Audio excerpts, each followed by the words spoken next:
السلام علیکم ورحمۃ اللہ وبرکاتہ نحمده ونصلی علی رسولہ الکریم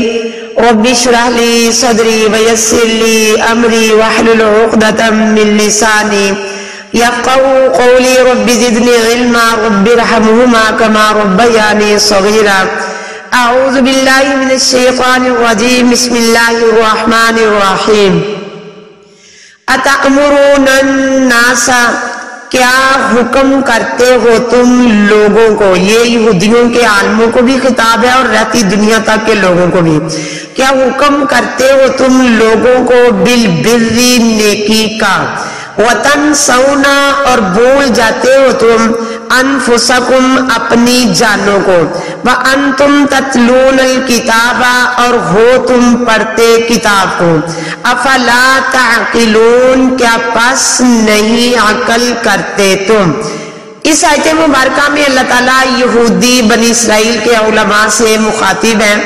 پھر اس کے بعد قیامت تک کے علماء لوگ سب کے لیے خطاب ہے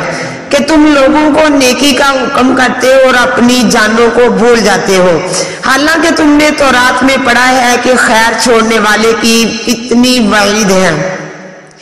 اس لیے سورہ صف میں اللہ تعالیٰ کا فرمان ہے یا ایھا الذین آمنوا لم تقولون ما لا تفعلون، کہ اے ایمان والو تم وہ بات کیوں کہتے جو تم خود نہیں کرتے، یہ بہت بڑی اللہ کے ہاں ناراضگی ہے۔ آج ہمارا بھی یہی حال ہے، مگر اس کا یہ مطلب نہیں ہے کہ جو خود عمل نہ کرے وہ نیکی کا حکم ہی نہ دے، بلکہ ہو سکتا ہے کہ کسی دن کوئی بات اس کو یہ احساس پیدا کر دے اور اس کی زندگی بدل جائے کہ میں لوگوں کو تو حکم کرتا اور خود عمل نہیں کرتا۔ تو یہود کو اللہ تعالیٰ نیکی کا حکم کرنے پر عار نہیں دلا رہے بلکہ عمل نہ کرنے پر عار دلا رہے ہیں۔ تو جو شخص دعوت دین دے اور مگر خود عمل نہ کرے اس کو ڈبل سزا ملے گی۔ اللہ ہمیں ان لوگوں میں شامل نہ کرنا، اللہم لا تجعلنا منہم۔ حضرت اسامہ بن زید رضی اللہ تعالی عنہ کہتے ہیں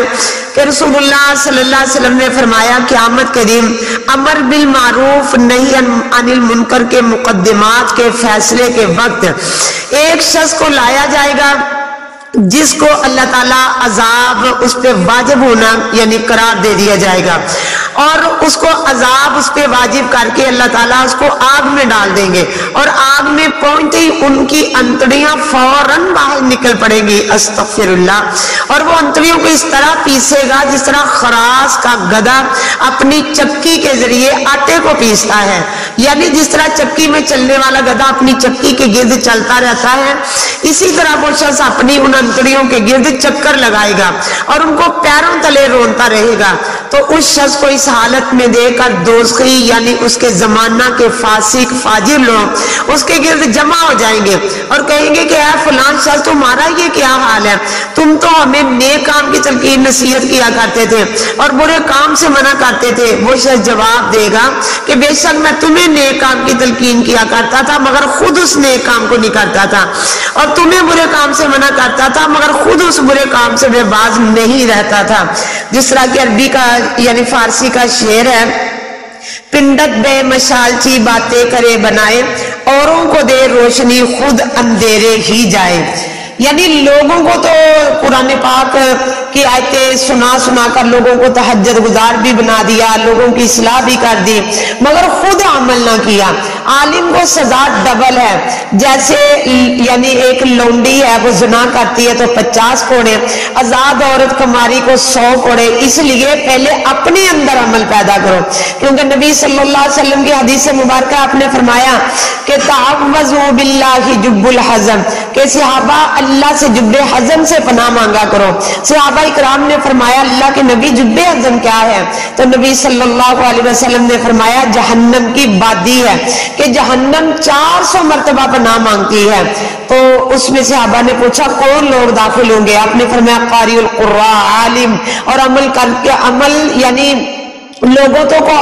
عمل کی باتیں کرتے رہے، اور جو بھی عمل کیا انہوں نے صرف لوگوں کو دکھلانے کے لیے کیا، شہرت خود عمل نہ کیا، لوگوں سے تعریفیں کروائی، بلے بلے کروا لی۔ تو یاد رکھو اگر اس سزا کو جین سکتے ہو تو اپنی مرضی کے مطابق زندگی گزارو، اگر نہیں تو پھر اللہ سے ڈرنا چاہیے اتنا گناہ کرو جتنا عذاب برداشت کر سکتے ہو۔ اب اس کا یہ مطلب نہیں ہے کہ عمل تو ہوتا نہیں، ہم نے سنا ہی نہیں، تو ہم نے سننا ہی نہیں، ہم نے پڑھنا ہی نہیں۔ مگر یاد رکھنا مسلم شریف کی حدیث ہے کہ قبر میں فرشتہ آئے گا، زوردار سر میں پتھر مار کر کہے گا ماں زریتا ماں تلیتا، تو نے بد نصیب پڑھا ہی نہ، قرآن کو تو نے سمجھا ہی نہ کہ اللہ کا قرآن پاک میں کیا حکم ہے۔ تو یہ نہ دیکھو کہ مسجد میں، یعنی کہ تم نے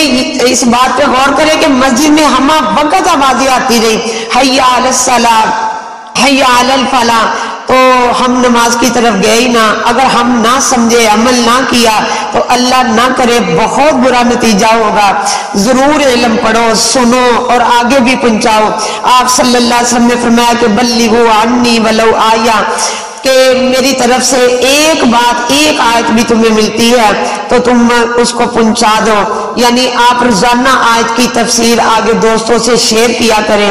اور اس کو سبسکرائب بھی کیا کریں اور لائک بھی کیا کریں۔ اللہم انفعنا بما علمتنا وعلمنا ما ينفعنا وزدنا علما۔ اللہ تعالی ہمیں عملی زندگی نصیب فرمائے، آمین ثم آمین۔ سبحانک اللہم و بحمدک اشہد ان لا الہ الا انت استغفرک و اتوب الیک۔